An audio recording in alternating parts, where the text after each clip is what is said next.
Hey, pre-notification gang.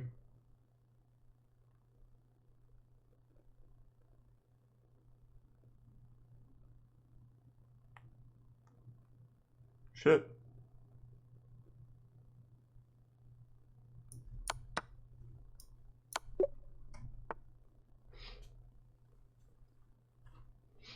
Doing alright. Hope you're doing well, man.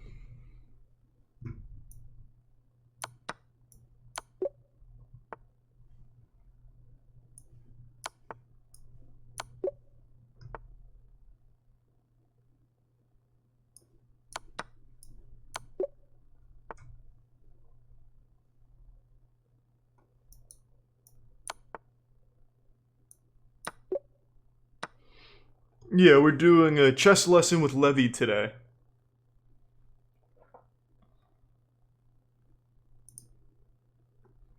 It's pinned. What? That wasn't it? Oh, taken by queen.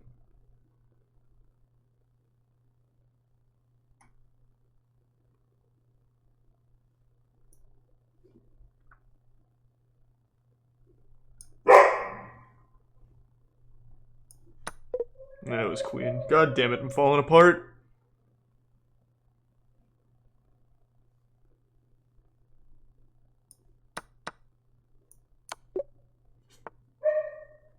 Good morning.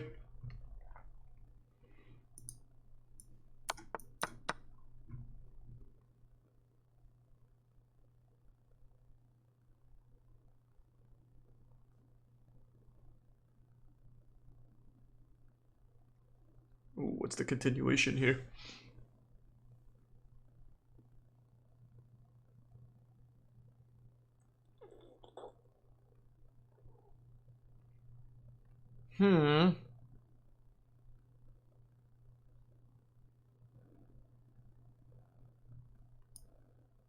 I don't think that's it. That wouldn't make any sense. Does it just take? No, can't be.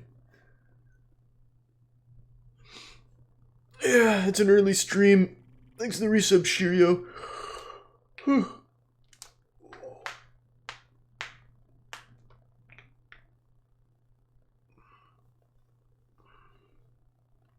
I'll just try it anyway. Oh, that was it. Because you can't take since it's pinned. It wasn't a checkmate. It's just a good move, I suppose. I thought it was... That's one of the main problems I have with puzzles, is thinking everything needs to be a checkmate.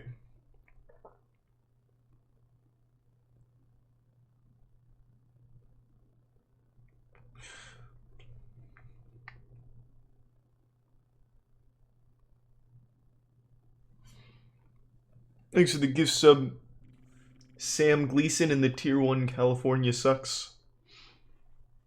And the gift sub, Huddy. It was mate. No, it wasn't. We still had this in the last problem, right?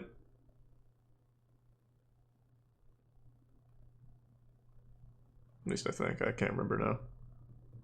Play against Ludwig bot? Oh yeah, he got his own bot, didn't he?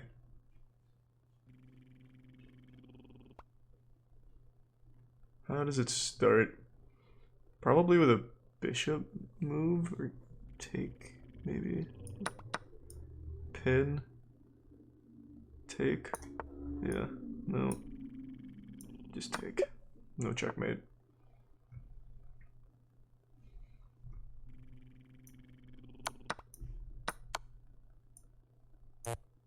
Oh, I'm in check.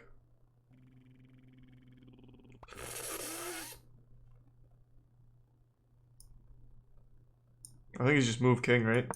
Yeah.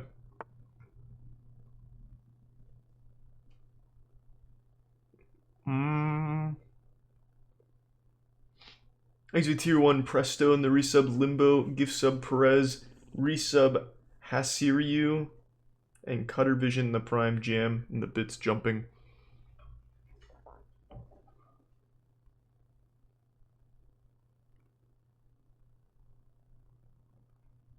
What's the move?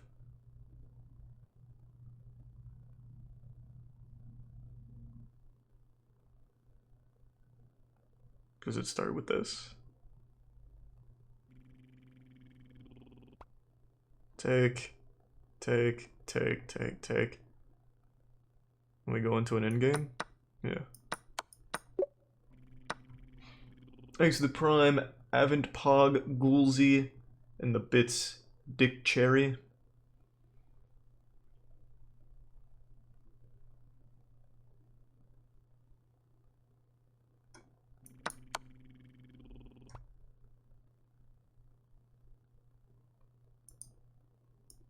I think it's just here, right? Yeah.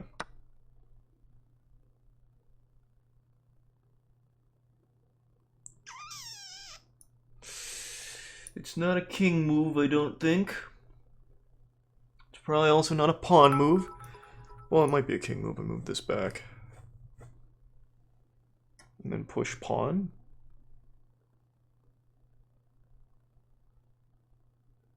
Thanks, Tidbit.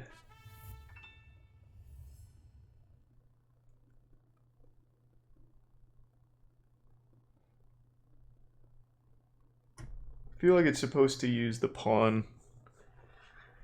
But I don't think I take. I think I have to drop back first. Thanks to the resub Toast and Cobbly.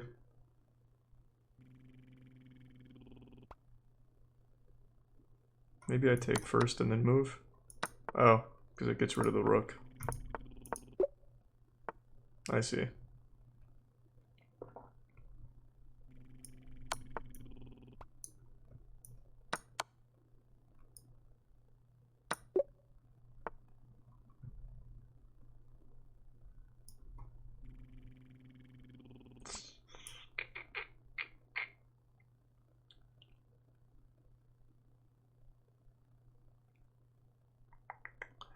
I think it starts rook. Take. Take. Has to. Take. I think so. No, wait, what? Oh, I see. Oh, Jesus. Once that takes, I just go down. And then he takes and it's mate. Damn. This was a mating pattern here. Fuck, I didn't see it. I see it now, though. Thanks to the tier 1 chubs, and the gift sub Huddy, and the resub Rick, Nick, McDoug, and the gift sub Dorm. And the Prime Grease.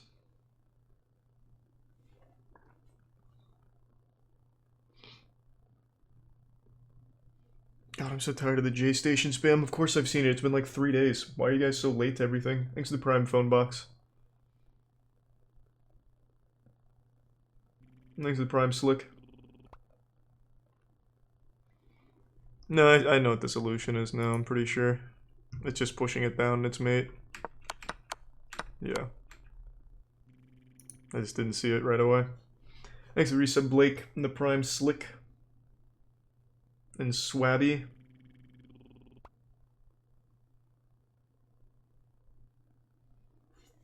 Oh, sweet, well thank you, Dole. Hope everything's going alright.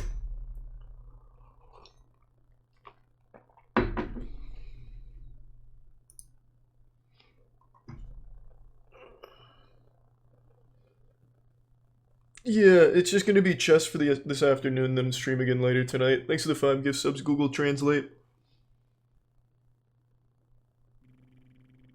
You think you'll go on to Ray's new podcast? I mean, that's entirely up to her. Why do you stream shit?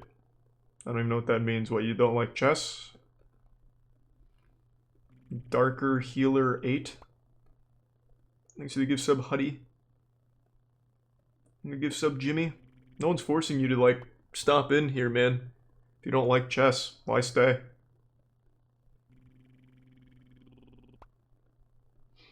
Thanks for the resub, Mech. Good to see you, man.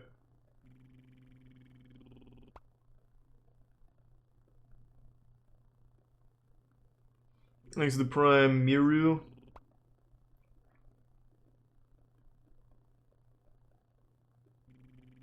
And the resub, Huolani.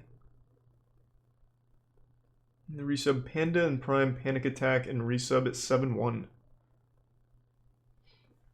The Prime, Fire Ferret. How many ELO before Grandmaster? Literally like 2,000 more, which is like impossible.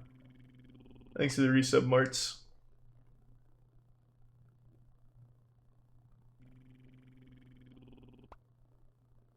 What's my favorite opening? Accelerated Dragon, obviously. Thanks to the Prime Wizard. And thank you for the 5 gift subs, Mech. Thank you, Mech.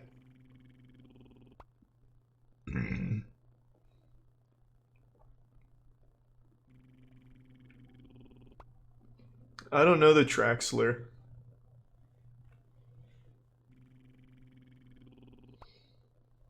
$1,200 today? No, I don't think I'll hit 1,200 today. But I am happy that I hit 1K again, mainly through 3-minute games. So it tells me I'm getting faster.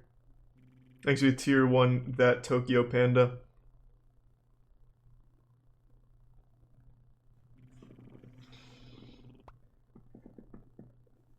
Oh, I know the fried liver. That one's pretty cool. Thanks to the 5 gift subs, Chuma. Hey, Chuma. And thanks to the bits, Math.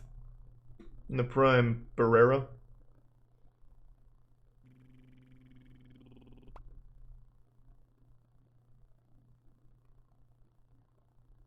And thank you for the 5 gift subs, Huddy. Thank you, Huddy.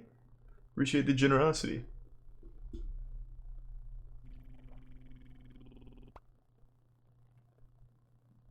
Yeah, of course I'll moist meter attack on Titan after the season.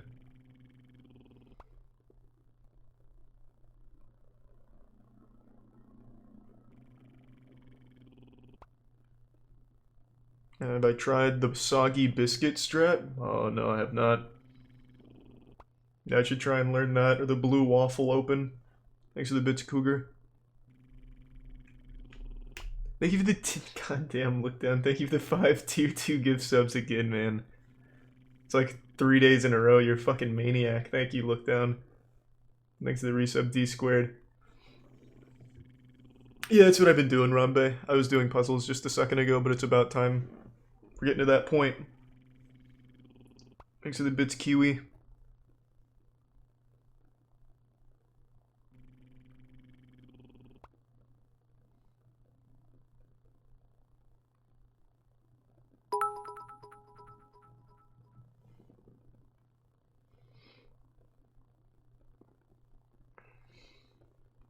Thanks for the resubs, Caesar.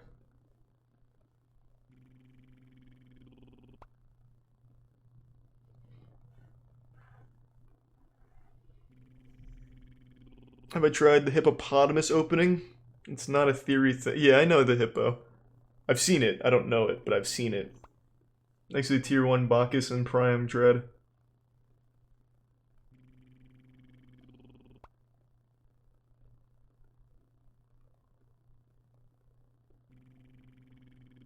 Why didn't you get a bot? I have no fucking idea, man. It's not my department. It wasn't my call. Thanks for the bits, good.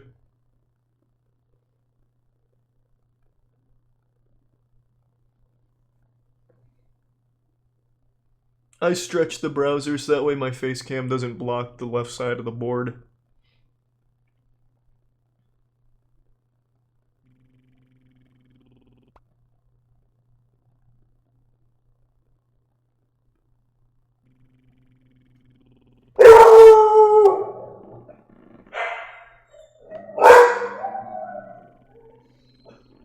What time is it for me? It is 1 p.m.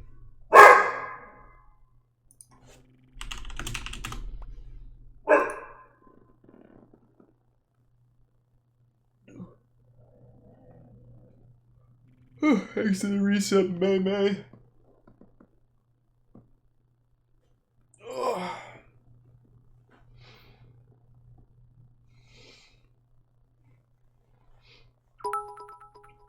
Thanks to the bit, ceiling fan. What do you have for lunch? Haven't eaten lunch yet.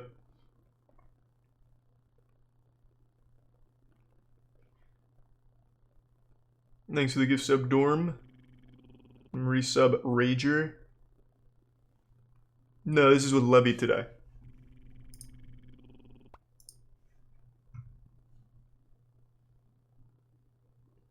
Thanks to the bits, Cougar.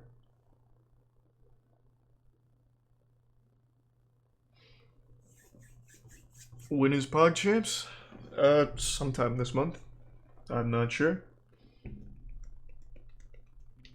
Thanks to the Prime, Cisco. And the 5 gift subs again, Huddy. Goddamn, Huddy, thank you. Oh, well, congrats then, Huddy. And thanks to the resub bin.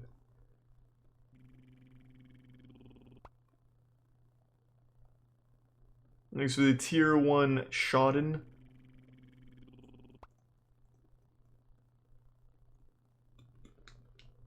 And thanks for the Prime Pluto. PogChamps is February 14th. Okay, okay.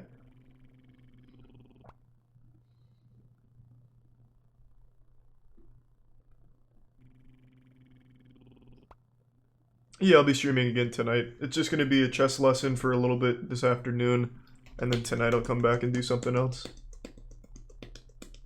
No, I've heard of it before, Robertson. I don't know if I've watched anything there. Thanks for the bits, Fluster. Sorry to hear about the snow. Cold weather sucks.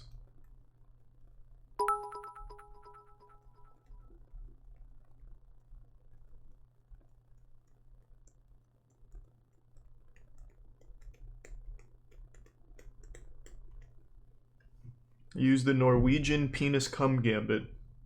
I'll ask if Levy knows it.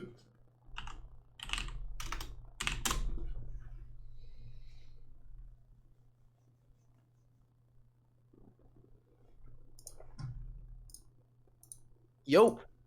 Hey, man. Good morning. How are you? I'm doing pretty well. How are you doing? I'm getting snowed in. How you guys have it sunny over there? It's rainy. It rained yesterday and it's raining again today. But it's not super cold, which is good. Yeah, we're gonna get 2 Thanks feet of for snow. Danny. So I'm excited. I'm sitting here. I also, when I do these lessons, I capture your video, and naturally you are a little bit behind, so I have to resync it. And my entire chat is currently having an aneurysm typing the desync command. Oh, Jesus Christ. Yeah, it's really something, I have to tell you. Big dabs. Well, thanks to tier how was your 1 lesson with Mr. Naroditsky? What did you cover? It was mainly a lot of review. We were going through like some of the mistakes I've made on my journey back to 1K here, making sure I could find like the right moves in the positions instead of the dog shit ones I played, and that was really the bulk of it. Just rubbing my nose in the mistakes. Have you recovered from facing Hikaru? Yeah, I think so. Oh my god, it's such an epic clip. So today I actually just got done with a blitz session against a decent player, like 2600. There was a couple of moments in these games that I wanted to show you. A lot of them are with white, because actually our lesson today will be with the white pieces. Okay. So just different attacking patterns. Some of them have to do with piece play, some of them have to do with pawn play. Just, you're in live chess, right? So I can invite you. Yep. Okay, cool. You have been invited. You've been sent the first invitation.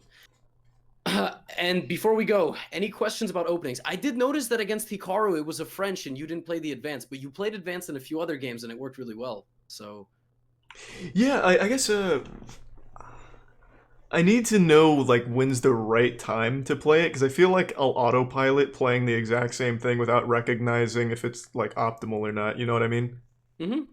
Okay, we could do a little openings review after this, and then maybe like play a game. We'll talk out our thought process. All these games I had white, so as I said, and in all of them we won, which means that I need to work on my black openings. I started with d4. Do you know what this is called? d4 and bishop f4? Do you ever get... No, I don't know this one. Okay, so this is the London system. You might have heard the name, but you don't play it with white, so you probably... Once you kind of consistently get about 1200, a lot of people are playing this. And so g6, black is going for a setup. Actually, Daniel likes this a lot. The King's Indian defense with... bishop, d6, and pawn. So I go knight c3. With this move, I'm trying to go for e4 and then speed up my castling. And actually, in this system with white, since you're going to castle this way anyway, you can play a move like h4. What are you looking to do with h4? Well, let's say black, let's just give black a random move. Or actually, let's give black a natural move, castles. You're trying to go h5. Okay. And then if they take you, what do you think I'm trying to do here with this knight coming to h5? Are you trying to open up this file eventually? Yes. Okay. I'm also looking for this move. Oh, okay. Throwing the rook at it. Okay. Defended by the queen. And so right away when this queen is here, what's the first thing you're thinking of? I was looking at the X-ray, going to like G file here, hitting the bishop. Yes, queen g5. You've got ideas like this. You also can get the bishop out like this. The queen's current target is these two pawns, right? So if it was white's move, how can you add a layer of attack here? Help the queen out. You could bring the bishop to D3. Yeah. Once the bishop comes out, black basically has only one move that doesn't lose. See if you can spot it. How does black... It's not this because we just take it. So how does black stop our attack?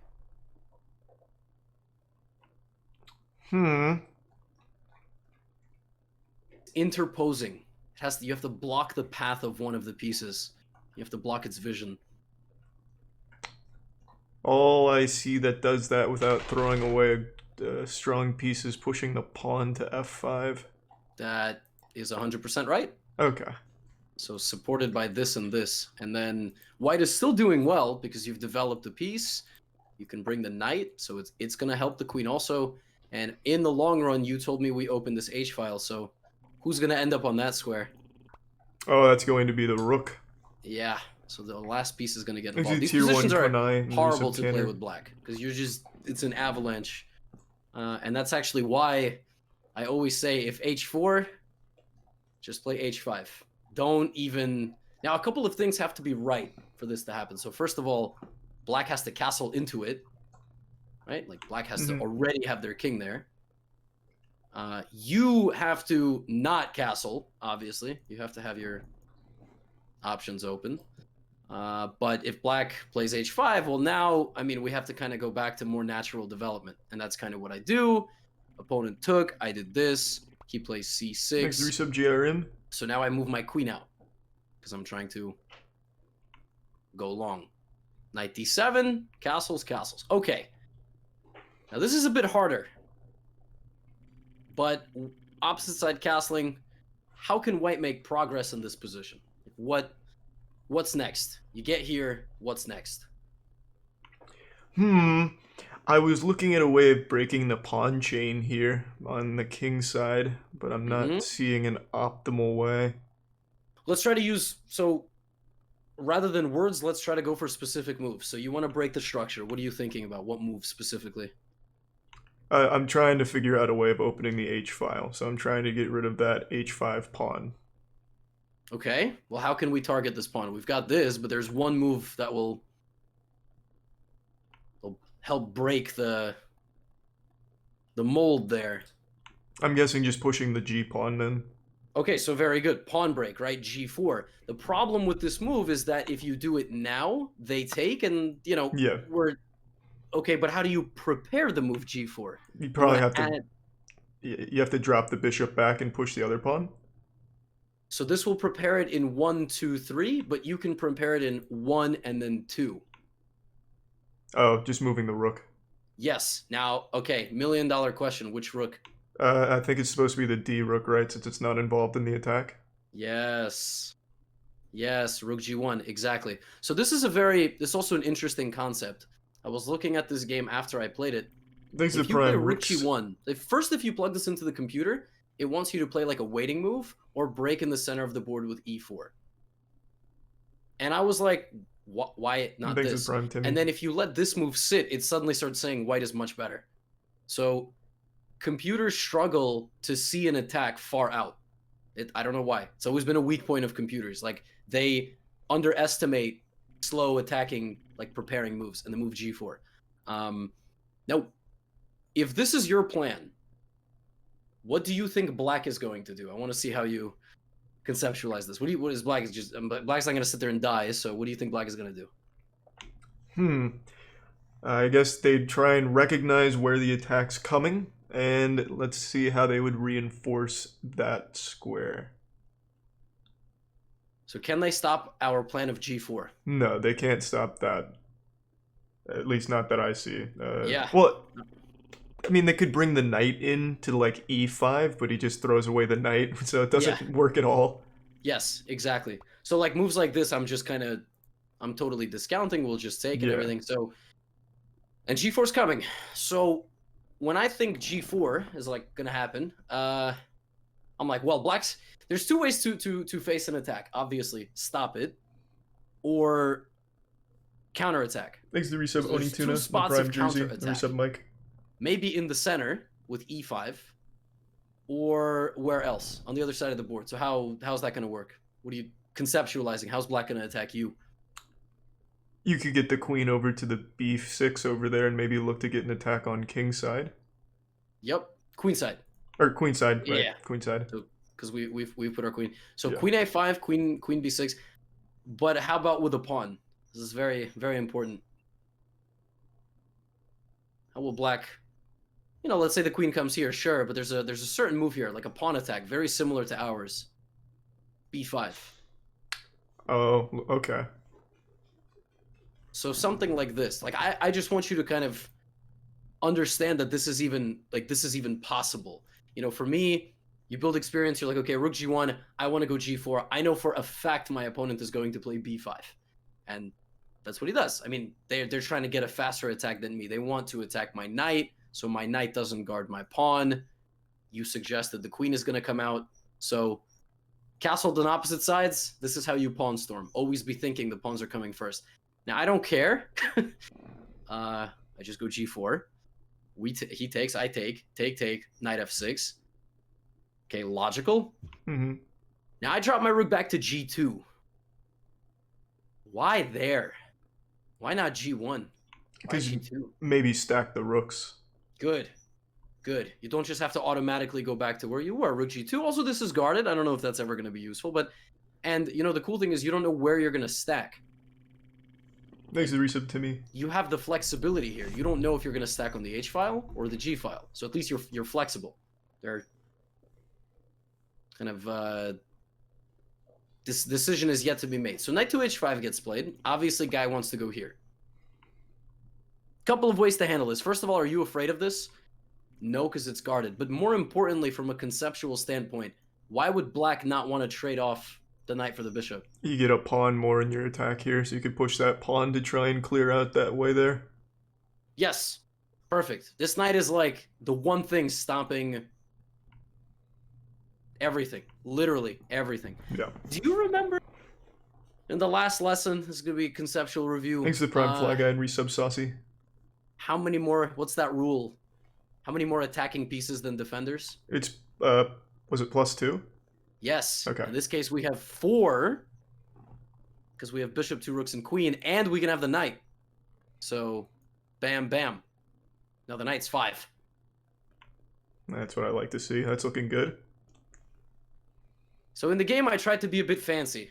I was inspired. You know, I really wanted to sack my rook here. And I was like, dude, you could take my bishop. I don't care. He didn't. He played queen a5, continued with the plan. So I played king b1. Important that even when you're attacking, you don't just ignore what they want. Because if you just double stack, all of a sudden, you know, this happens. And it's like, oh, okay, that's a bit unpleasant, you know. Because then, look, if I take the knight trying to open all this, do they have to take this? No. What are they going to take? They'll take the knight. Yeah, this is actually kind of a problem. So you have to just control and see what they want as well. Bird boy. And then I said, okay, king b1. Opponent went here. We did the double stack. King f8. Now everything is there. This game, we used one pawn break. We did g4. That was the one thing that we did a few moves back to open it up. But now we have to chop it all down with the pieces. So the king moves over. It stops controlling that square. how are you going to make use of the h7 square? It's kind of hidden, but if you find a way to break it all open, you just win the game. I think it has to start with taking the knight. Well, no, but he doesn't have to take back. Well, you're right. If he doesn't take back, we're just up a knight, right? And Yeah. we're just gonna. So yeah, just it's not like, but it's 100% this. Oh, okay. The game's just over, because bishop moves. You have mate. So that's nice. Mm-hmm. And if, let's say, the guy goes like e6, for example, finish this off. Play this against me. I'll be black. No pressure, but you have mate in 4. You also have mate in 7. Okay. Well, I think it starts with delivering this check here. Okay, I'm gonna go king e7. Oh, that was like automatic. You're on that 3-minute flow. I like it. Yeah. I'm trying to get quicker at things here. Let's go here. I think it starts with taking the... No. If I take the rook, you can take back with queen. Well, use your powerful pieces there. Yeah, I think it's just taking this pawn for another check, right?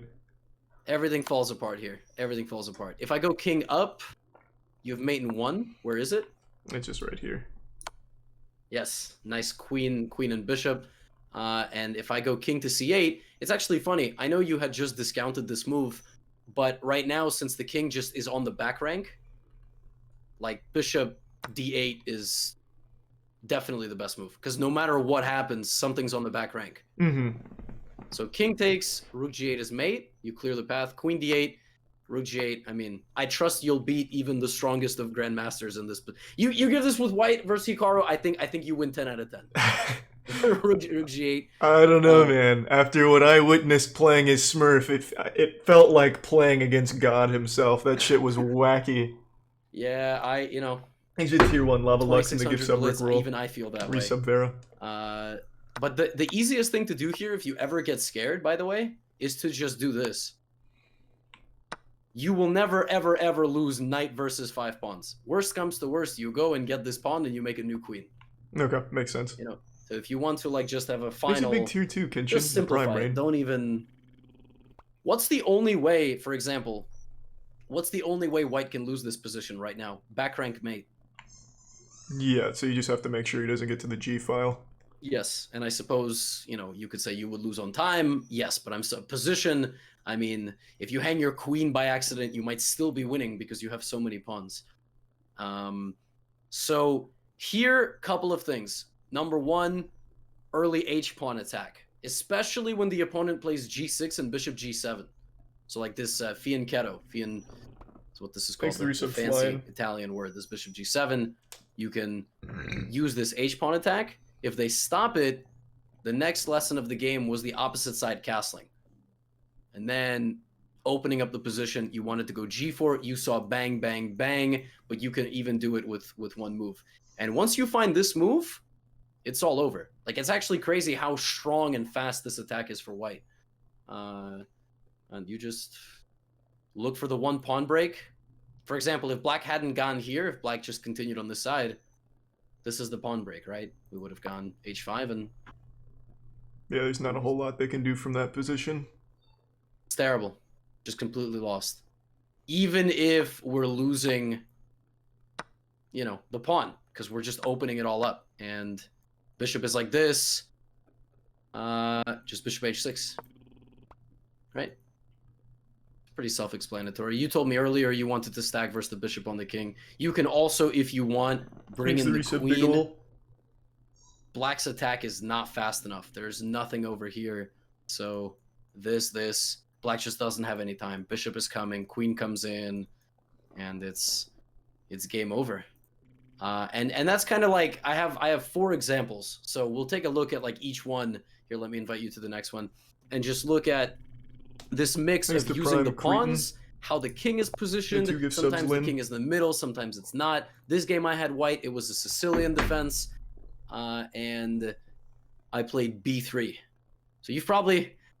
This might be your worst nightmare if you play the dragon, because with black, don't you go g6 bishop g7? Yeah. Oh my Well, I god. do a knight before that, but yeah. Yeah, like knight. Man, if I play you, I'm gonna put my bishop here and not let you do that. I saw that. This happened to me once because I autopilot these openings a lot. Someone did the Uh-huh. same shit and just blasted the bishop, and I had nothing to do to stop it. I really like this b3 system. Thanks to Not Resub to Parrot cheese and someone. Moses. Like sometimes that is nice, especially if they're playing too fast. But it's a very unique way to play the position. And opponent put the knight out early, so I attacked it a few times, and he played g6. I played again. You see this h4, 2 games. Thanks to the See, I 5 see gift he's subs, going Rafa. g6 bishop g7. And then I'm trying to get him like this. Why am I able to do this? Like, how can I push so many pawns in front of my king? Well, look at his pieces. Like, are we really gonna say that any of his pieces are out? Yeah, it makes sense. No, right? Not really. So go h5. He plays it again. Okay, white to move, make a threat. We only have one I'd way. start with that. Nice, very nice. So if given the option, which one of these 2 pawns are you gonna take? It would be the right pawn, right, for check to Yes. get the king out, stop castling. Yes. Oops, that's not what was played. Yes, I accidentally clicked that square. Yeah, of course you got to go this way, because if you go this way, they just take you activate their pieces. Right, so you got to go pawn takes f7. Exactly. The other thing is when a pawn moves up, you're playing a lot of 3-minute right now, so you're not going to be able to sit there with your glass of wine and go, oh, h5 is destabilizing the light squares. You're just going to be a little bit more on autopilot trying to create threats. But when h5 happens, g6 gets destabilized. Now the only thing protecting g6 is the f7 pawn. And when you go here and create this and this, it's a big problem for black. So my opponent goes here. So with this newfound weakness on g6, what do we do? Probably attack it in the quickest way, right? So you'd go maybe getting the bishop over to d3, maybe? Absolutely. Okay. Bishop d3. You don't need to deal with this. Give it away. This is far more valuable. So bishop d3. Okay. Had the opponent gone rook g8, how good are your tactics? White to move and win. A couple of moves, little combination here. This actually is an illusion that this is protected.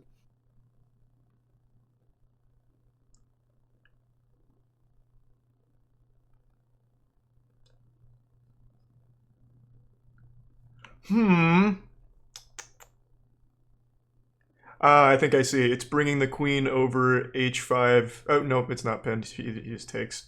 You have everything. You have the right idea. Just do it in the right order. It's bishop first, then queen. Yep. Exactly. So I'm glad you saw this. You saw g6, h5. They're both in the sights. This is the first move you have to check, period. And then you realize the king cannot guard the rook because of your pawn. Yeah. So you just pick up the rook, and you have to win this game. But, I mean, hey, bam, bam, bam. Like, who's going to stop you from even making a queen, by the way? That's big right there, yeah. I know, that's another thing I struggle with is the order. Like, I saw the queen move, but then I would have just given away the queen. I don't know why, I just can't get the order right half the time.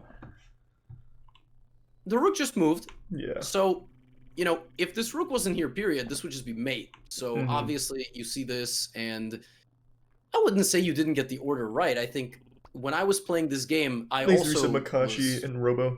You have like a 3-second, 4-second period where you're just like, wait, I could take one. Oh, I got to take this. This has no guard, and then I go here. So, but that comes with, that comes with time. You're the prime llama. When I played bishop d3, I was like, wait a second, this guy's just completely lost. So he took my pawn, and I took, and he went here. Okay. King goes to the middle. It looks nice and cozy. White to move. Don't take your foot off the gas. And just like last game, we had the critical pawn break that made the position open in our favor. White to move, pawn break, open it up. Yeah, it's going in the center, right, at d4. Yes. Very nice. So you might be thinking like, well, I don't have any checks. Let me just get my pieces out. No, it's got to be d4. Don't take your foot off the gas. They can't take, actually. If they take, like, all the way down, it's over. It's game over. they have to block, and then you take, and you're up a knight, and you, like I said, you still have to win, but like I always say, if I'm giving you an extra knight by move 13, like I did my job, you know. Yeah, that makes sense. After that, it's totally in your hands. So d4, yes, absolutely. You see the queen, the king, you got to open it up.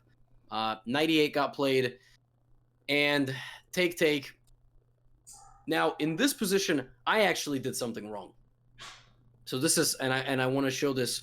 Not, I don't only want to show things where I'm like, oh, look at me, I'm so smart and clever. My logic here was that if I took the queen, he has to take with the king because he has to guard his knight. Mm-hmm. If he took with the knight, then we would take. Then we would take this knight for free. The knight's free, yeah. And I was like, okay, I'm gonna get to this position. I'm very happy. Thanks to the resub Reno. But then I kind of took my foot off the gas. Like the queen was the big attacking piece. And when we trade the queen, we now get a position where white is a lot better. Why? Well, that system. White is up a pawn. Black's king is terrible. Black's pieces are terrible. But a few moves later, like my opponent managed to consolidate and get the right trades and actually stabilize the position. So I missed a really big chance right here. Bishop d7, king d8. How do you add something here as fast as possible? Help the rook, but it has to be ASAP. I feel like the only piece that gets there fast enough is bringing the knight into the play at b5. But that doesn't really get it there. Yeah, it's like knight b5, of course, is good. But when I think knight b5, what's the first thing that comes to your mind when you think knight b5? I was looking more of like going for, just like anticipating a castle and looking for an attack when he castles, since it seems like that's going to be the next move. But yeah, well, remember he has to like castle by hand, right? Oh, like, right, yeah. But I'm assuming this is what you meant. You were like king c8, a6, try to get the king to safety. I'll tell you what I think. I'm not thinking of myself when I play knight b5. I'm thinking, what are they going to do when they see my knight? They're going to go here. Like when you play knight b5, you don't have an immediate threat. So the first thing I think of is, what if they just attack me? Like, what if, just call my bluff. And now you just got to go back to the middle, which is fine. It's not a blunder by any stretch of the imagination, but I do want you to be thinking about this, especially in like a PogChamps, like a 10-minute. You want to make a move, but what if they just call me on my shit when I get to b5? So I want help on the d file, which means we got to get this rook some help, which means I didn't see this. I completely missed this. But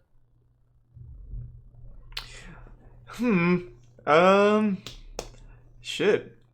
Is it bringing the bishop down to like e4 to look to attack the knight nearby? Not that I think that really helps on the d file, but that's all I'm seeing. Bringing the bishop up? It's a weird one. How do we get the second rook in the game? Oh, do we do a rook lift? Ah, yes. Oh, okay. How?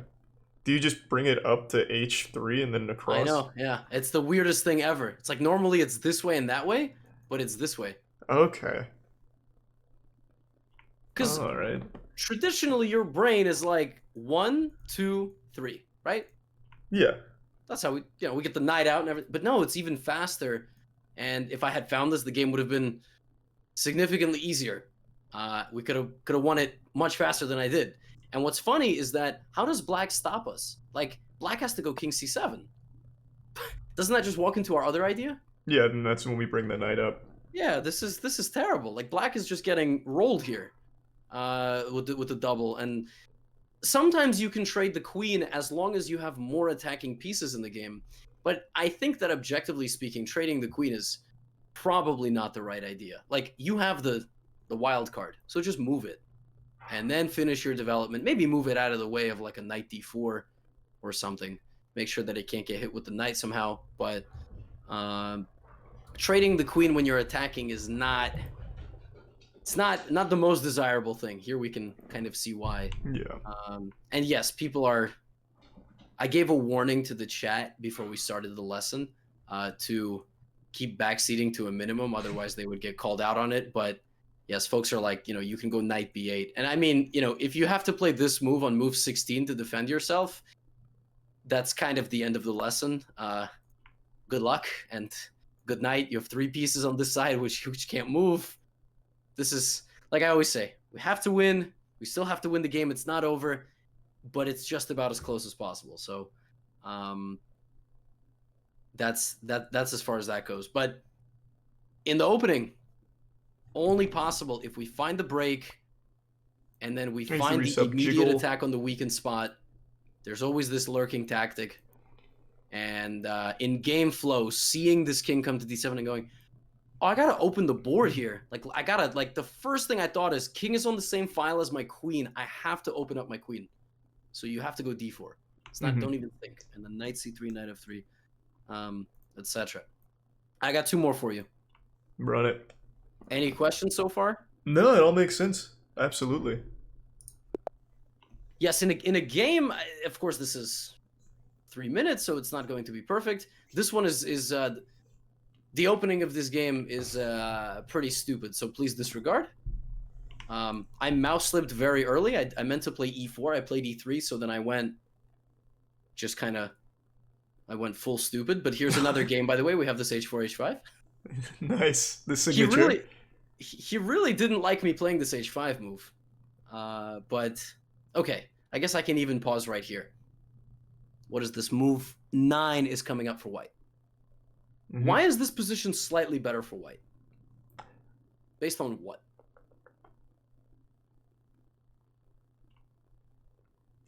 My guess would be that he's weakened his kingside pawn structure here. I feel like there's some attacking options. Like if you can get like the queen to move, you can start looking to get onto the 7th rank there. You're absolutely right. There's a lot of weak spots near the king. If you castle kingside, 7 of black's pawns are on light squares. Really?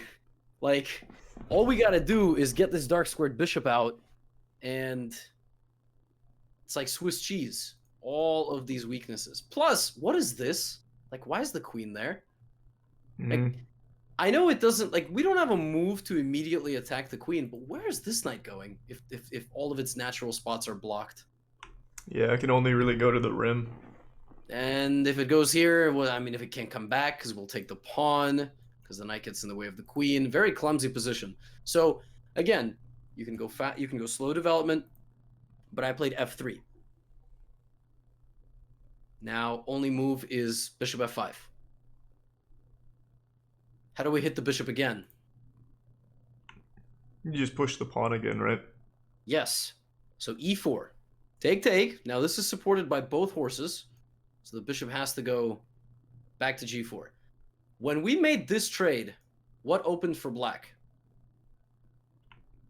The F file. I guess for us the F file opened, I would say. Oh, right. For black. Oh, there's now a hanging pawn on d4 there. Good. So that's important to notice, which is why I played bishop b3. Just gotta develop a piece and defend the center.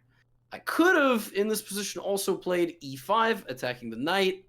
Computer laughs in my face, tells me that's the best move after the game, but, you know, it's a give and take. It's a 3-minute game. Can't always be super perfect. So bishop g7, and now I did go e5 indeed, because the knight has to get out. So first things first, we took. Why? Because this rook is on a terrible square now, and can black castle? Nope. No, I cannot castle. All right, so rook h7. Thanks to the resub Candyman. Bishop e2, wanted to get this bishop away. Bishop f5, castles. And I want to play the move d5, but I played the move bishop d3. Why is this trade good for white? This just conceptual trade of getting these bishops off the board. Just from a positional standpoint, you take back with the rook and you still put pressure on where you want to go at d5, I guess, would be my thought.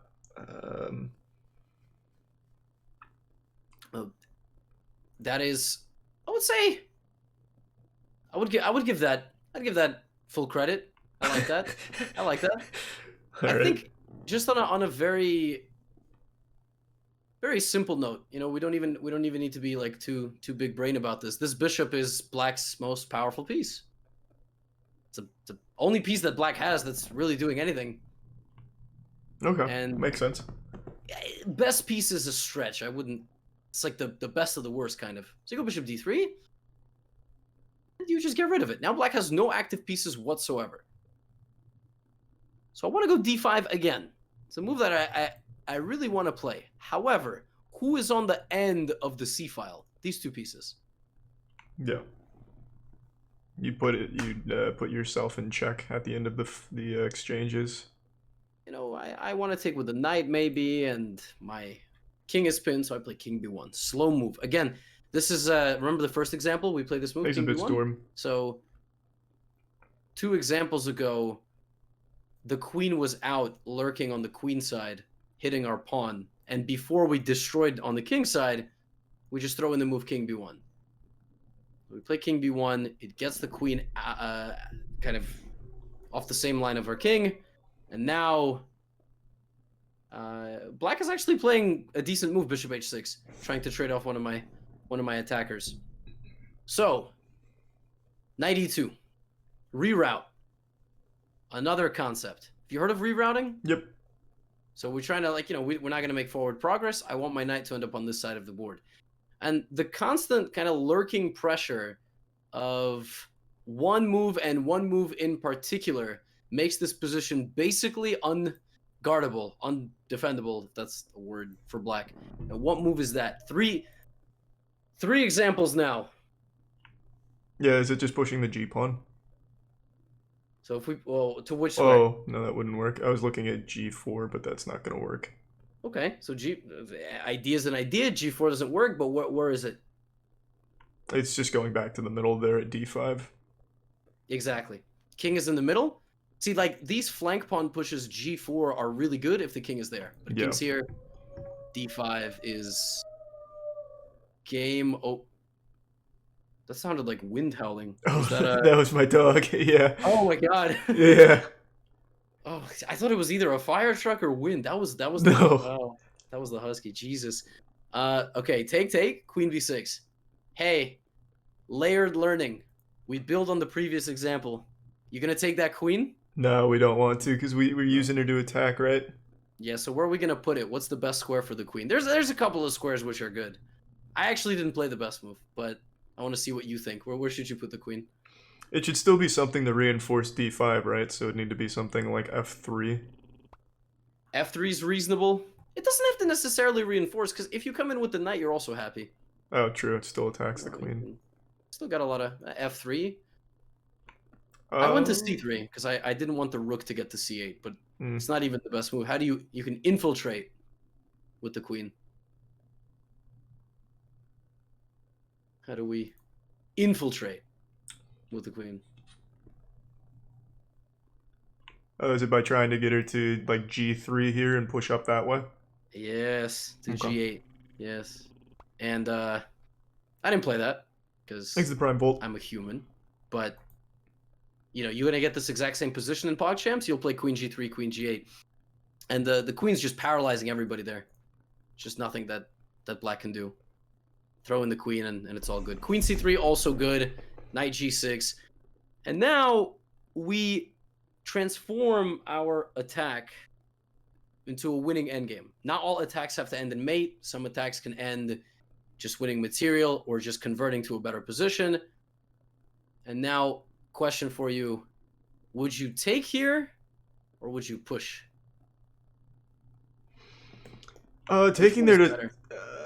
Taking there has the advantage of opening the D file. Like if you push, you close down the rook's attack up there. So I feel like taking is the right play, even though he takes it back with queen. Very good. It's good that your first instinct taking is 100% right. Because if you push the pawn, the drawback, like on the one hand, you're like, ooh, 2 more squares, I get a queen. I mean, Black's going to go here. Like, let's be serious. And then Black is going to go here and guard everybody. And suddenly your task is significantly harder. You're only going to win this game by virtue of the C file, if that makes sense. Because how else are you ever breaking in? Yeah, everything else is shut down. Yeah, and then maybe you can go G4, and if this takes, you shred this open, and if that takes, you open F. But too much, too much, too much. Your first instinct is 100% right. As unnatural as that might look, taking is the best move, because if they take with the queen, like you said, the rook comes in and takes everything. And the opponent spent kind of the rest of the game trying to deal with this. I traded one rook, made sure, again, see, even in the middle of the attack, that my king always has a getaway. And then I had to find in low time, obviously, how to finish this off. What is one thing that you are always trying to avoid falling into in this position? Since you can't get mated anymore, what's one thing you might accidentally blunder? You might put your king on the same row as the rook or the queen, giving it up on a check. Yes, you can get skewered, and if you Thanks to the abandon reset your king buffalo. entirely, you might get perpetualed. So, for Yeah. instance, queen d6, as good as that looks, it looks like, oh, that's it. It abandons the c4 square, and now the game is a draw. Because if you play b3, I have queen c2, bam, bam, bam, bam, draw. King's only getaway is how? He has to drop back to A1, but then you just Yes, deliver a check at F1. It's just back and forth, or not even exactly. F1, but wherever. Oh, as close as possible. I'm not doing the 6 feet thing. And then there's queen f1, even this, so you're gonna have to run your king out, or I use this check and I even take the pawn. All of a sudden, it's like, whoops, how did that happen? So be very careful. Like you can get a totally winning position. Like chess is like that. 37 moves you've played, 36, winning, one move draw, and that's why you've always got to make sure that there's a distance for your king. You have breathing room, and you're finding a way. And ultimately, what ended up happening was this position. Opponent played this move, threatening my pawn. White to move and win. A finishing touch here. Guard your a4 pawn, but also play a move that wins the game. The only move that does both is taking on A5, right? And then you come up. Oh, a5 is taking on a5 is a good move, but you have even better.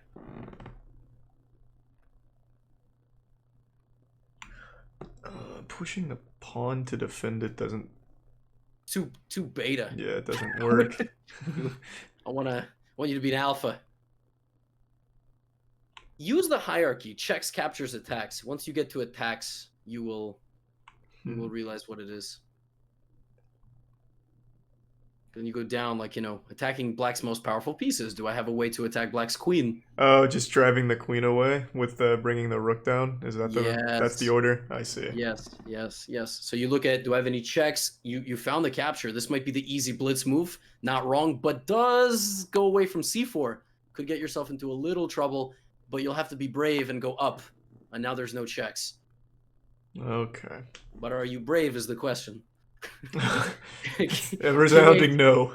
Yeah, king a3, you're like, oh, I'm not gonna, one blunder is all it takes, and now it's just a draw. Like, so be very, sometimes it's the weird up king move, and now there's no checks. That's what you're asking yourself. Earlier, it was the knight move. They can attack us with the pawn. You want to go b3, but then go, what are they gonna do? Oh, they're gonna check me, so I can't go b3. I have to go king a3, and now they have no checks. Right. So good. And bringing the rook down to drive the queen away lets you just take the rook above it. Yeah. Exactly. So when the opponent went here, I was like, wait a minute, I have rook d4. When I'm playing my games, I'm not actively thinking like, well, how do I check, capture, attack? Those moves will start coming automatically to you, just as hypotheticals. You'll be looking at a board and your brain's going to be like, you could go here. And then you're going to go, oh, wait, that's just winning. Because I hit this, and there's no way for the queen to guard the rook. Yep, so queen has to go back. You take the rook, it's a check. Then you bring rook up, d8. Could be a mate depending on where they went. Yeah, I see. Queen here, you take the rook. If the king comes out, it's a couple of different mates. Check or check, and then bring that. So now, this is actually a really good one. You notice you can go like rook d7, right? And yeah, what's the problem with the move rook d7?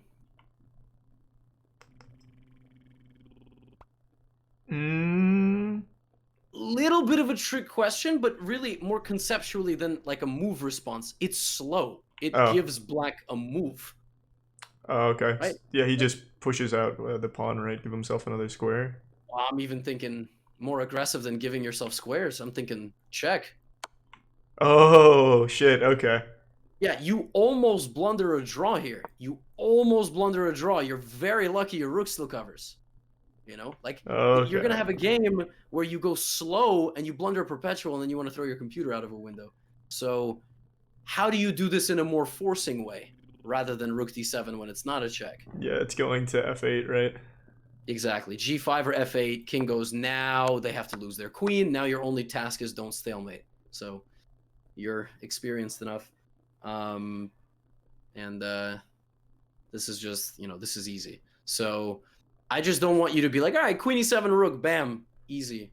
I want you to think check, check, check. Don't let black even kind of get a moment to get back into this game. So again, lessons from this one.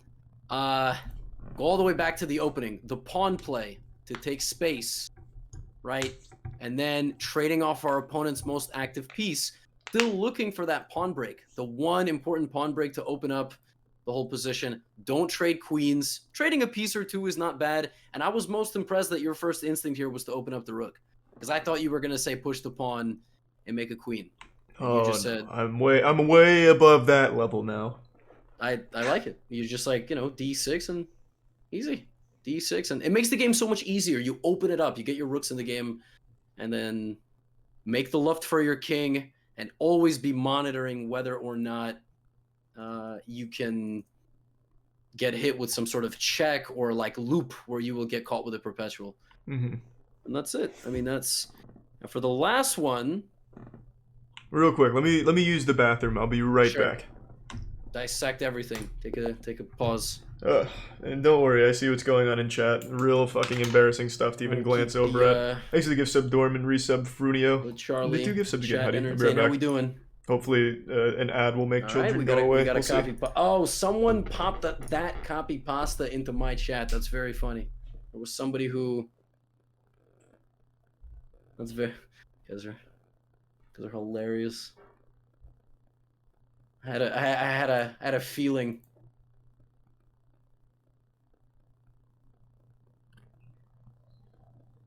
I had a feeling.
Yo, who's gonna win the Super Bowl?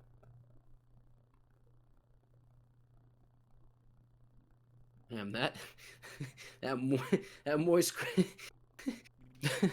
the pastas in the moist chat is really Also, listen, I gotta give mad love to the moist critical community because they've welcomed me, not as a side piece. You know what I mean? Because it's been a nice and loyal and pleasant relationship with Mr. Naroditsky. I've been welcomed as a main piece, equivalent on the same level. Oh, never mind. Lethal Destiny said no, fuck off. Okay, well that Castany? was short lived. Yeah, I know, Fluster. It's fucking rough. It's rough. Alright, I'm back, baby. Hey. All right. Oh, I did it. I did in fact invite you. Let's go. Thanks to Risa Here we go. BG plays in Mauro. E4. Same game with the white pieces. This one, slightly different Sicilian. Now, what do you think is going to happen at this point? What pawn am I going to push? Three times it's happened. G6. It's got to be this one. Gotta go for some H4s. Christ, I have to do this. Gotta go for some H4s. Of course, opponent does this. What a dog shit chat this today. Position. Now, I've castled. He is not castled. What do we want to do to the center? Open it up. All right, so how are we going to open it up? I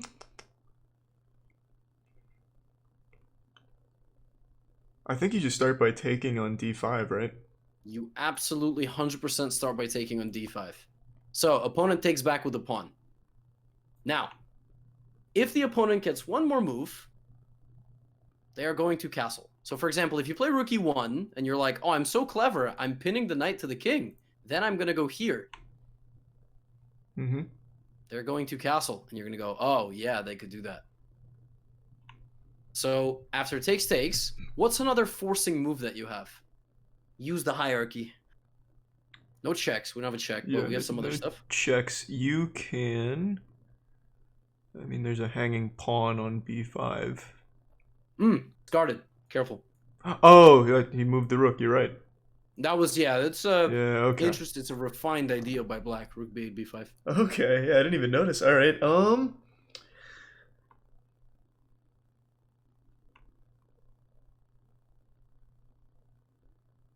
Even hypothetical captures. Knight b5 is bad because they take with the rook. We don't get anything specific. But what else can we take?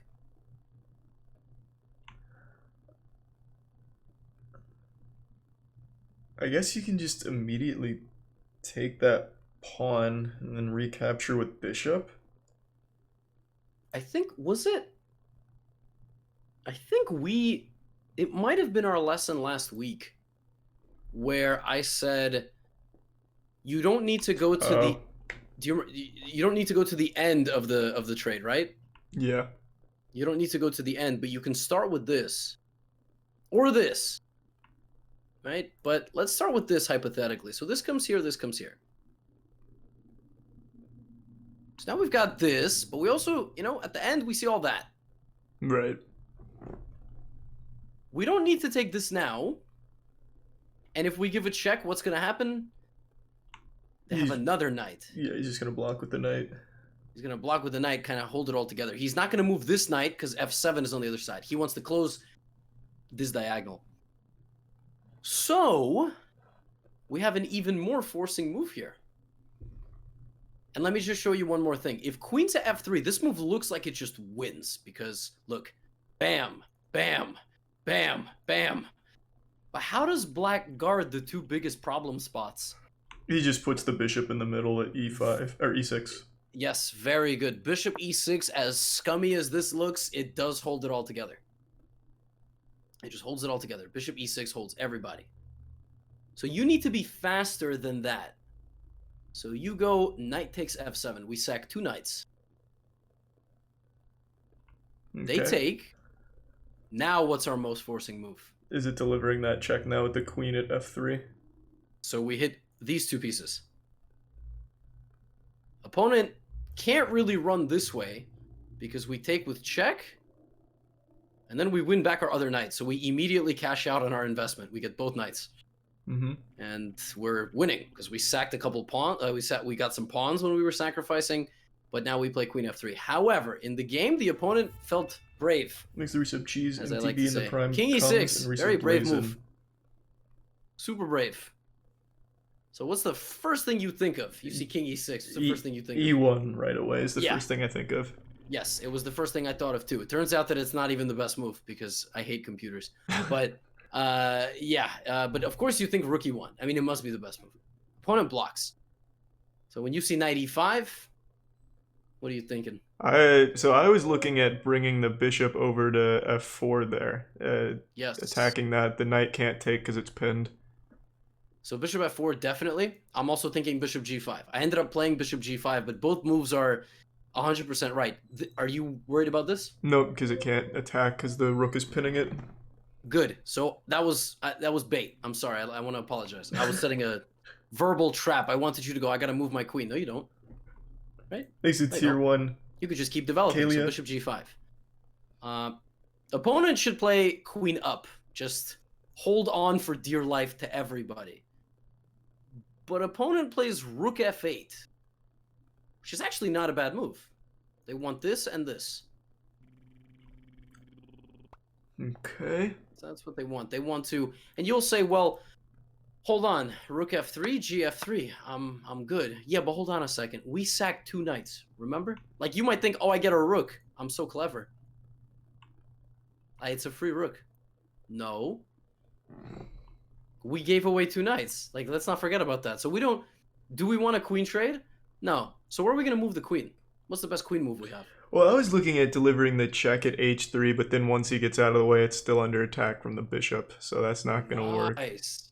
Nice, nice. See, everyone here would go, okay, queen h3. They would say, queen h3, king moves, I take queen. I'm so smart. But you... Very nice. Dude. Very, very nice. So if you're not going to go queen h3, what are you going to do?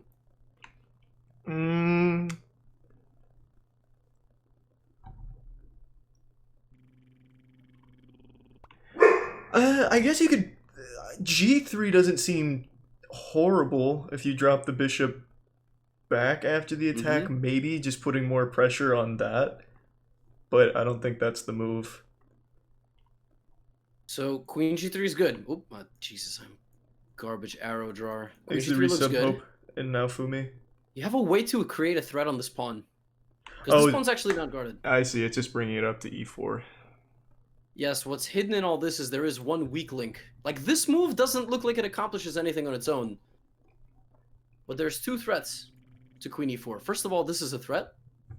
Because they cannot take because of the pin. If the queen gets in here, it's over. This is now a new, of course, a threat. And when the queen moves out to e, where can this f pawn go? You can just push it up to f4, win the knight. Yes. So combination of piece play, pawn targets, and all this. This position is lost. Now, what's in the game? The opponent played c4 and tragically lost their queen. Oh, shit. Yeah, and then I just took the pawn and they resigned. But had they defended the queen, so like let's say they played queen d6, maybe not queen d6, queen d7. Let's say queen d6, sure. Okay, I want you to win this against me. I want you to use everything that we just talked about. What's next for white?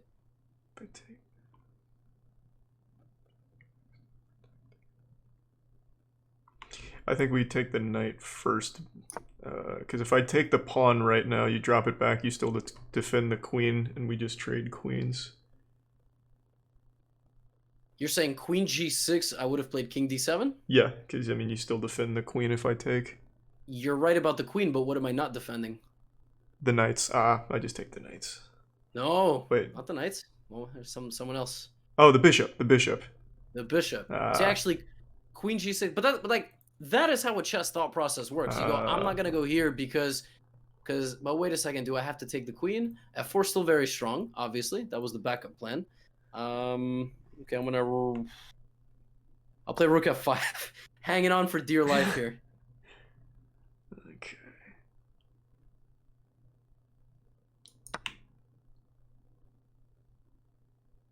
Take with the.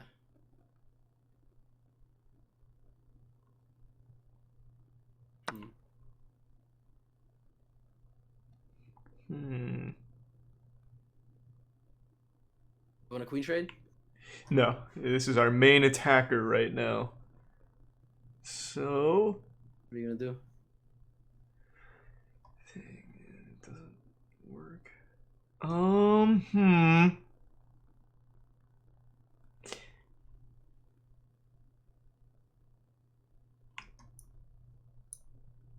So I have to do a queen move. Anything else, and we trade queens, or I guess not necessarily.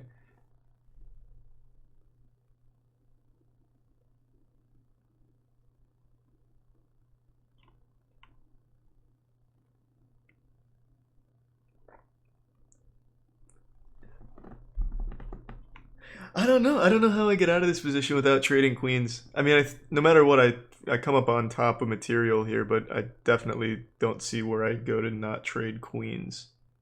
Well, I mean, What about I guess if I start here, you can't take back with the queen. good? So you found the check. Very nice. So bishop takes d5. The only issue is that after this, it's very it's very kind of cramped, right? Yeah. It's very cramped. So now let me ask you a question. This is very difficult, very tricky position. So of course you see bishop takes knight, Right. but you also say you have to make a queen move. You've come. Friend. Hey, thank you for the raid, Anna. The door So of fate shall combine. Oh, I take with the Been queen instead of the waiting for bishop. you. Oh, okay. Yeah. Oh, And then, okay. and then now where will I move? You only really have one spot to go, which is f7, right? Nope. Oops. Nope. It's mate. Oh, it's covered. Oh, I see. Mate. You're right. Oh, I see now. Yeah. I didn't even notice that was mate. Yeah, it's a very weird mate, I gotta tell you. Okay, So- that makes sense. It's Hey, thanks for the raid. it's I really very, appreciate very- it. And thanks to the Prime RK. very strange checkmate. Oh, Definitely okay. one of the weirder ones, but it's just funny. Like, you know, I played queen e5 and my logic was, is he gonna go here? Your logic was, hell no, I'm not trading, but what the hell am I gonna do? And if you get to this position, I don't want you desperately thinking you can't queen trade, because at this point you have to. Yeah, there's really not a whole lot else to do there. And then, you know, if you trade, they take with the bishop. You'll probably play bishop e4.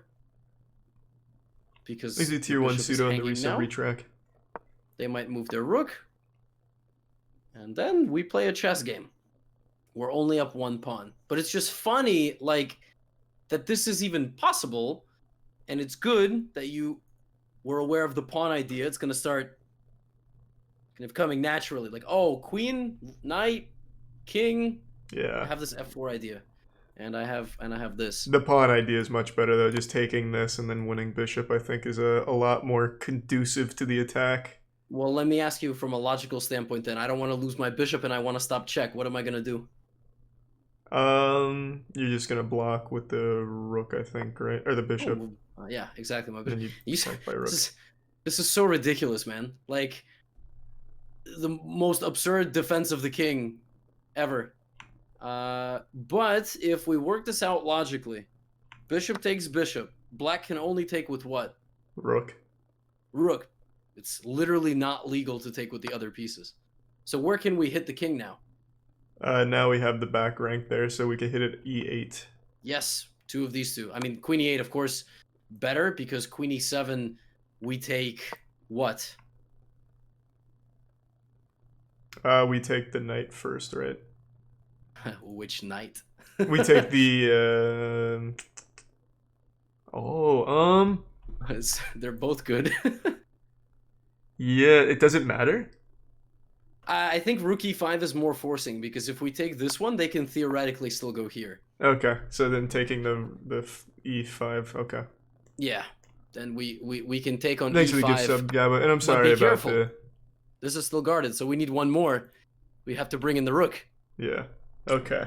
We have to bring in the rook, and then we would take... Yeah, but it's a very strange position where black is just totally surrounded by pieces, and you can chip and find the right checks. You can trade pieces. You don't always need to not trade pieces, but you have to trade them in the right way. And this case, yeah, there's a lot of these little kind of infusions. Some pawn play, some piece play. So now, when from this position, when he blocks with the bishop, could you then do the pawn idea, just push up f4 and attack that way? F4 does seem very natural. Yes. Okay. I definitely like f4. I think the only drawback here, I know the drawback. The drawback is that black has a king move. So now something is a threat. That wasn't the threat anymore. Do you see it in all of this chaos? Let's see. By dropping back, the knights are no longer pinned, so he can just take that pawn. He could take something much more Oh, valuable the than a queen. pawn. The queen. Yeah. Yeah, Well, that's yeah, that makes sense now. Oh, I get it.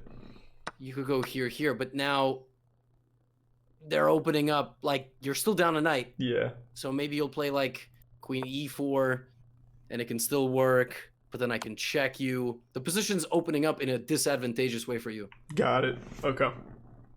Yes. So, still, if you played f4 in a game, there's probably a very high chance you win it. Because I really doubt your opponent goes here. Like, I think it's much more likely the opponent goes, I really don't like this pin, c4, and now just loses immediately. Okay. Right? So, sounds good. So, there's a difference between being perfect and being perfectly practical. You don't need to play the top engine move. And actually, oftentimes, have you had games you play really well? You go look at the engine, Yeah. and the engine's like, you're a moron. You played 30%. Yeah. Oh, 100%. Yeah. So, you don't need to play perfect chess. Like, the computer's gonna be like, that move is bad because of this nuanced It was idea terrible 7 spamming moves today. down the I line. put You're on like, the sub only dude, mode. And I hate fuck that off. shit. Like, what? I mean, come on. It's just I've had games like that too. I get like a 65 and I'm like, what? I thought I played so well. Let's just review Here. some Maybe they of left the now. openings from last week, and then I'm sorry about that, but thank you for the raid. we can call it. And I want you to get to like a 65% win rate with white, basically, with your openings. Okay, that makes sense. That's just what I want. So, all right, go ahead.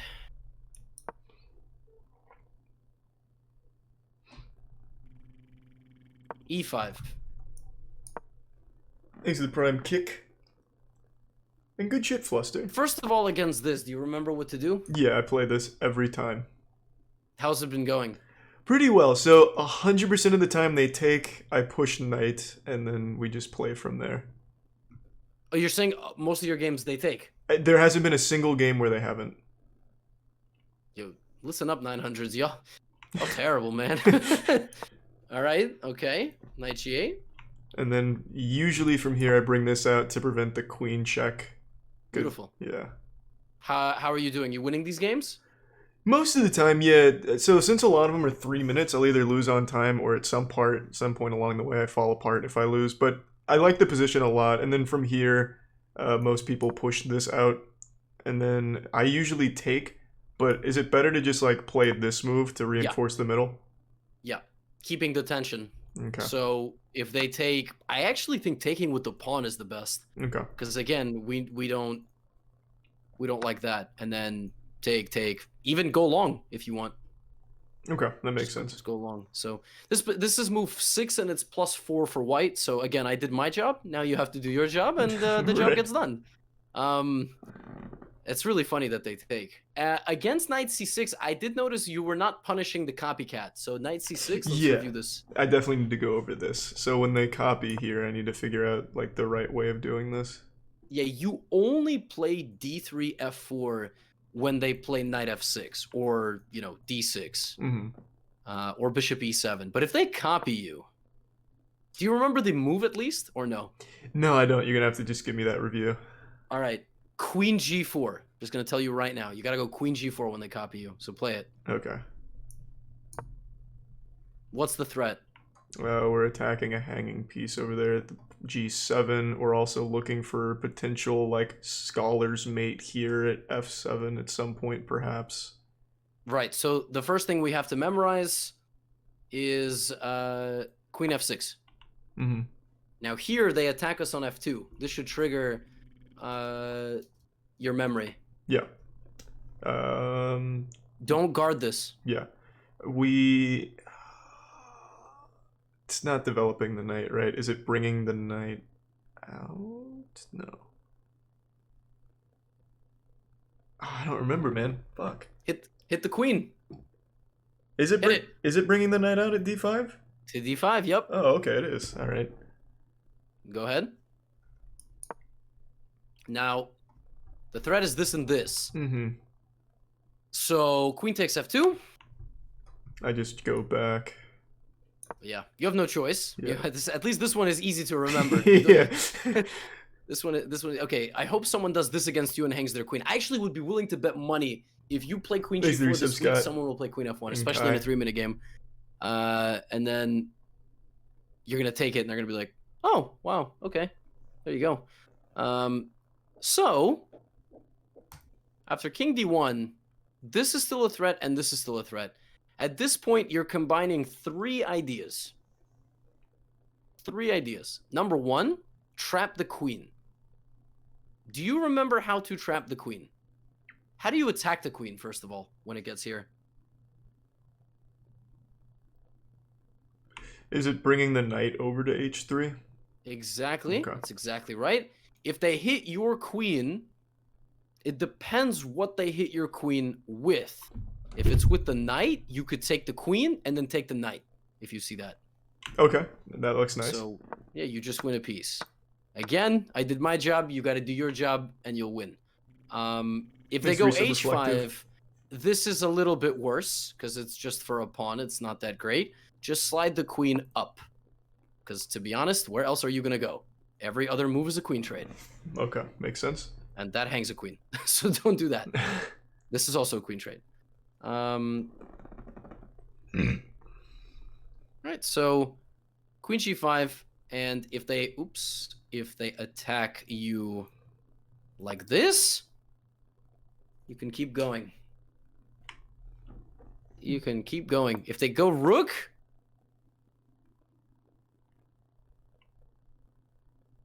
kind of funny. You want to take the queen, Okay. but this is hitting you here. Now, you would think the easiest thing to do here is to go queen takes h6. But it's not? Well, if queen takes h6, you're like, bam, they take me. But yeah, I don't think you're ever going to get this, but just to show you Oh. kind of the length of the variation, like this is how memorizing theory goes. There's an absolutely savage move in this position. If you find if you land this in a game, I don't know, I'll gift you 1,000 subs or something. So there you go. If you get rook h6, if you get this whole variation, and remember the move knight e7, which is easily the most gangster move of chess ever. The knight is hanging 4 different ways, and it cannot be taken because queen f7. Oh, shit. Okay, I see. Yes. That's and if they pretty take your cool. queen, check, and then you take the queen. Wow, Jesus Christ. All right, that's Yeah. that's pretty okay. That's pretty intense. But that relies on the rook coming out, right? It relies on h5, it relies on f6, it relies on rook h6. Yeah. Okay. So 3 things have to happen. First of all, you have to get this line, and then they have to be clever enough to hit you 2 times with a pawn, and then once with the rook. But if you remember knight e7, yeah, that might be, if you actually get this, that would be completely legendary. And then I can make a video. This move cost me $5,000. Okay. I see. That's a good plan. I'll donate to the Church of Moist. So, or I'll say the Temple of Moist. I don't want anybody to feel excluded. Oh, of course, of course. So this is, yeah, we go for knight h3, and if the queen goes to the middle, we just glue this shut and go here. Okay, nice. That's easy. This is easier to remember. You just have to not hang your queen. That is my only request. Your queen, just monitor it. Aviv. I think it's Azazel. You play this a few times. Maybe you blunder, you review it, and then you never blunder it again, and you'll win all the rest of your games. So, but this line is a lot of fun. And if they play g6, somebody in my chat said literally nobody plays queen f6, everybody goes g6. Create the scholar's mate threat. Okay, so just bring it back down to f3. Yep. Go ahead. Oh, right. Queen f3. So first of all, you remember this from last time. I'll say people will hit you with this, and you mate them. Yeah. I guarantee that happens. If they play queen f6, you don't take. You still go knight d5. Okay. Easy enough. And then if take, still creating this threat, and then get developed. This one's a bit more boring. You know, you'll have to just play chess here. But white is a little bit better. And then perhaps like this one. This is hard to memorize. Knight f6. Now, knight d4 is a problem. Yeah, it doesn't hang scholars or the mate anymore. Exactly. So get developed and stop knight d4. I actually asked you this, getting some deja vu, and then you were like, is it just knight e2? Yep. And yes, exactly. Cuts that off. Yes. A gentleman in the chat has now written the same question like 7 times, so I'm gonna just address this very quickly. If the move d6 gets played to attack this, we go here. So black is never in time with d6 in all of these positions. So if even in this variation, for example, all the way down here, black plays d6, we have queen g7. Like black is just never in time with the move d6. If black plays king f8 and we go knight h3 and d6, let's work this out. They want to go here, we want to go here. Are we winning this trade? Yeah, it's still the same principle. We take and then we get the bishop too. Exactly. We take twice with the knight. We're up a piece. The whole I did my job thing. We have an extra material within the first 10 moves, so we're good. And the same thing can be said if the queen ends up here. There's actually a very fun variation here, which goes like queen f3, bishop takes knight, and we don't even take back. We threaten mate. Ooh, okay. And then if the bishop comes back, they're like, I'm so clever. What do we do to their poor queen in the center of the board? Just trap it at c3. c3. This, actually, I do think you will get, unlike that knight e7 thing. And now the queen is trapped. Yeah, the queen actually will get trapped, because it's very natural for black. They're just looking around, because every move, you're attacking their queen. They're not thinking, how do I counterattack his queen? They're thinking, how do I get my queen out of danger? And it will land on d4, and it will get trapped. This is very... Memorizing the copycat. You've gotten a few of them, haven't you? Because I've seen like a few of... Yeah, I feel like people... Yeah, so... I just need to remember right after moving the bishop, it's queen next to g4. Yeah. Yes, and if d6 on the third move, you go to your d3 and your f4. You don't put your knight out in front of your f-pawn. You want to get d3, f4, and then get your knight out. Okay, so can we walk through this one then? So they play the pawn move, and then it's here. Yep. So they play knight f6. And then here. Actually, I'm going to go a more challenging version of this. I'm going to play knight f6 first. I'm not going to block in my bishop. All right, so go ahead. Same thing though, yeah. Yes. So d3. Let me go bishop c5.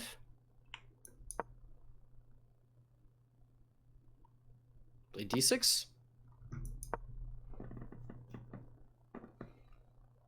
f5. Very early. I like it. Blocking me out. I would say you could probably wait just a moment, but I don't think there's anything inherently wrong with this move. Okay. So most people take when we get to this position. They take on f4. I take back with bishop, and then is it knight? You're saying they do this? Yeah, and then I come here.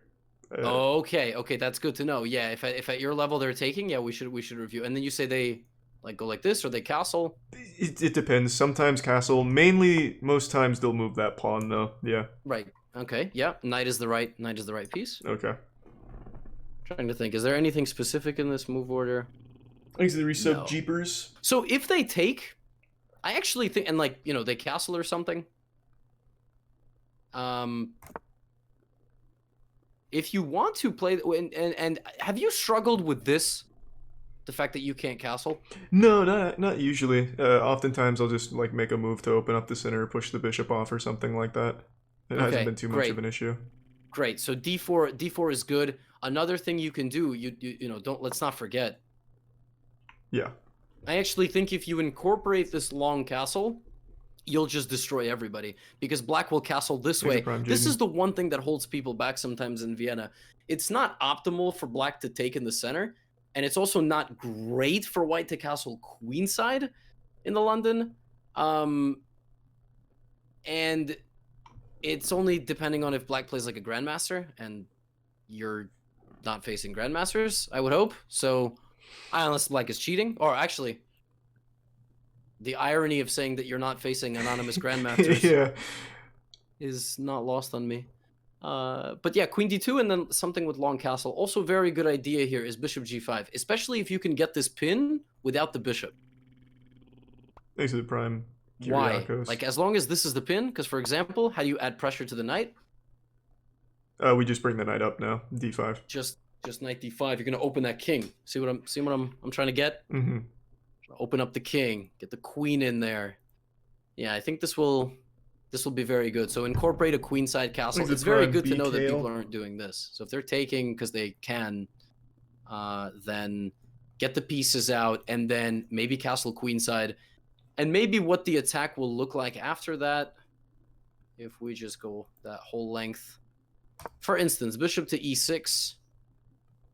Would you take, or would you slide back, or would you just castle?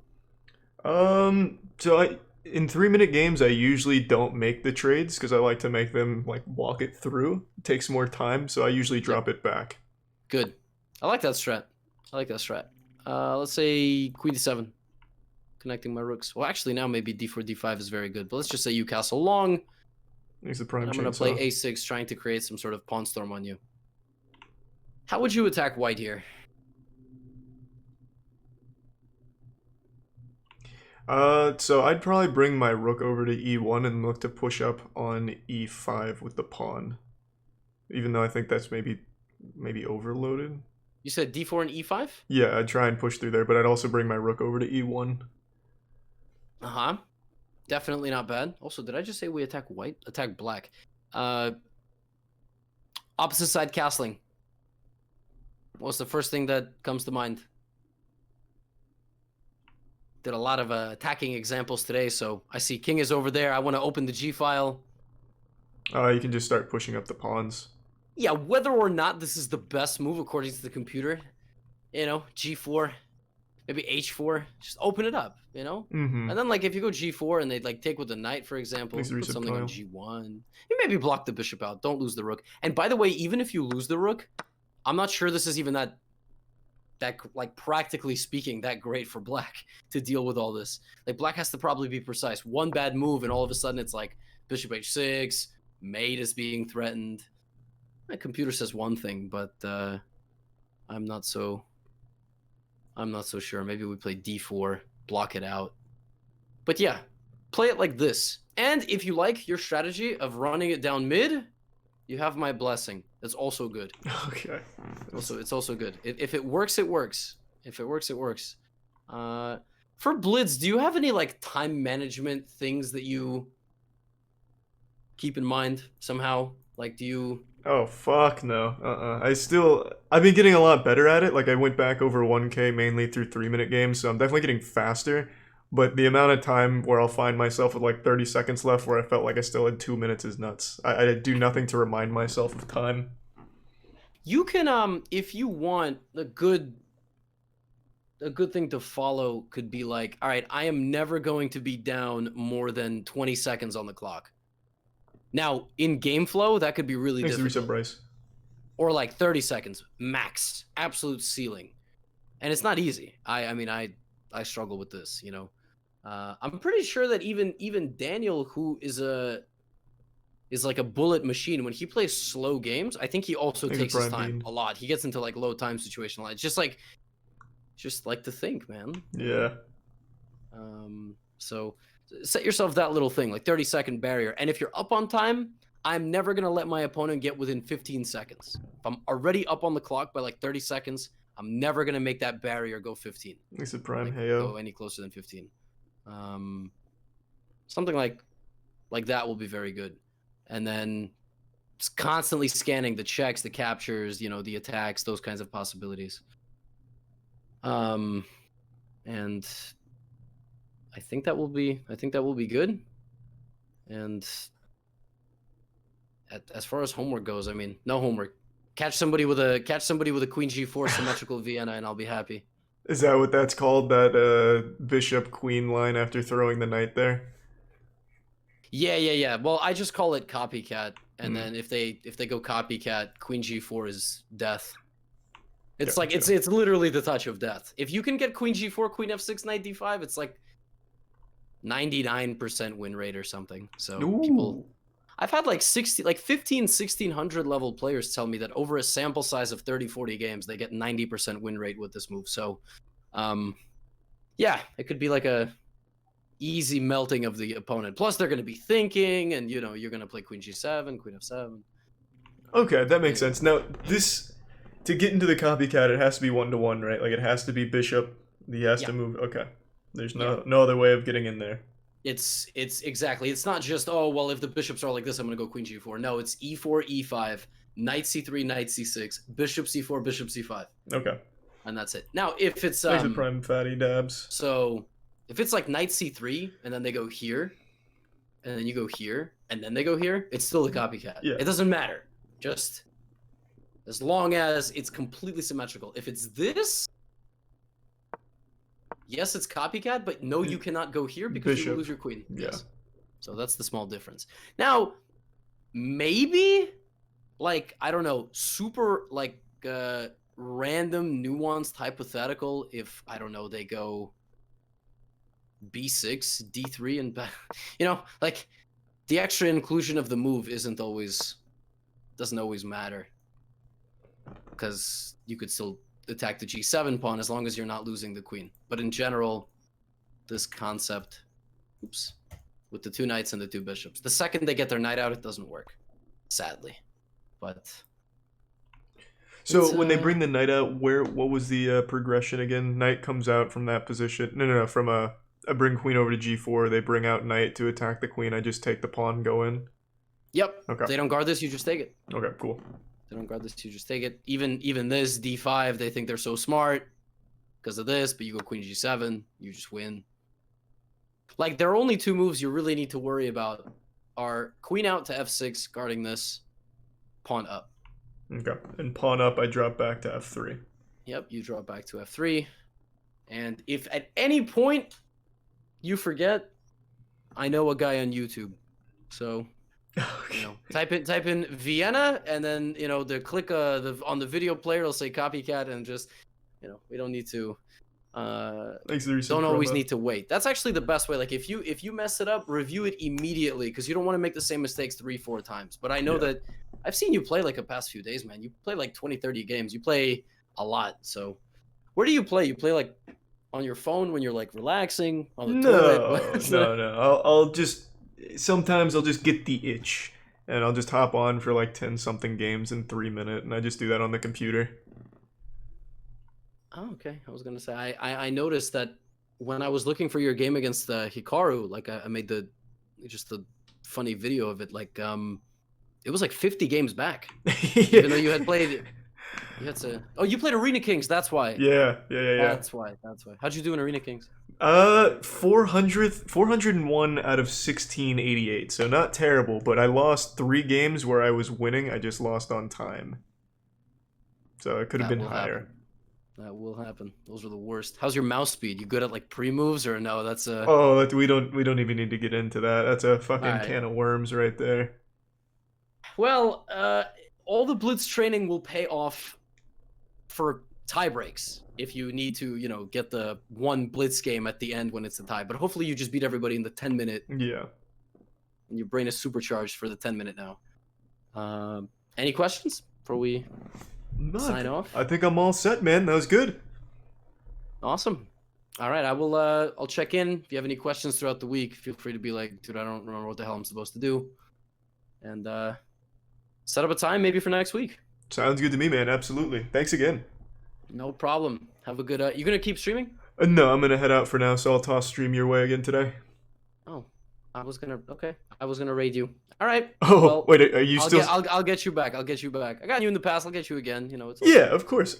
So are you still streaming before I toss it over to the Levy ending screen? No. You could find somewhere else. Okay. I'm not gonna absorb it just to absorb it and then leave in like 30 minutes. No, it's all good. All right, man. That sounds good. Well, I appreciate it, bro. All right. Have a good rest of your day then. Not stream. All right. See you. Talk to you soon, bro. All right. Oh, sweet. Well, thank you, Sal. I will be streaming again later tonight, like at 8 or 9. So, like 5 hours from now-ish. But thanks everyone for tuning in. Everyone who donated, big thanks. New subs, welcome aboard. This sub means a lot to me, so thank you for this sub generosity. Let's see who's in the chess category that I haven't ever tossed you to. Since Levy's heading out, I will toss you to... Who do we got here? Oh, Hikaru's streaming. I'll toss it to Hikaru. This man slapped me on the 900 ladder playing as a smurf. playing on a Smurf. So here, he can take it. Alright, thanks again, everyone. I really appreciate it, and I will see you all tonight. Oh, wait, Levy's calling back. No, he didn't. What are you talking about? Thanks again, everyone. Take it easy. Have a great day. See you tonight. Bye-bye.